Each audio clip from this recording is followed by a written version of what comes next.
Today on The Explainer, we're diving into why small spats with your partner can feel like a huge deal. Yeah, you're definitely not alone. It's so easy for those little things to just explode. And turns out there's a real psychological reason for this. It's basically a trick your brain is playing on you. It all starts with this idea called naive realism, and it's a huge driver of personal conflict. It's this deep, unconscious belief that we see the world exactly as it is, objectively, with no bias.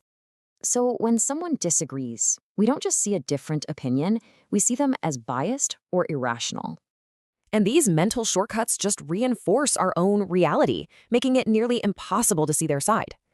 So how do you break out of this trap? Well, it starts by shifting how you think.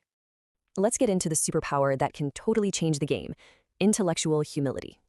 Now, this isn't about self-doubt. It's about being wise enough to know you might not have all the answers. The key thing here, it separates your ego from your ideas. That means less defensiveness and more real talk. And no surprise, couples who practice this are way more satisfied and stay together longer. Okay, so that's the mindset.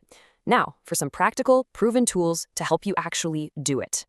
This is a great framework for saying what you need without immediately putting your partner on the defensive. Another amazing tool comes from the Gottman method. Their research found a kind of magic number for happy couples. Yep, 5 to 1.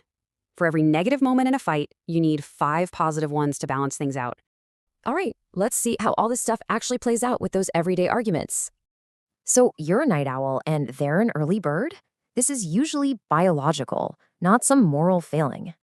Same goes for diet. Trying to force your view just backfires. The goal is respect, not conversion. And with big stuff like politics, the goal isn't to win the argument. It's to try to understand their story. This brings us to a really crucial point: knowing what kind of fight you're actually having. Mixing these two up is a classic mistake. It turns a simple preference into a huge source of conflict. Getting this right tells you exactly when to be flexible and when you absolutely have to be firm. So ask yourself, is this a preference or a boundary?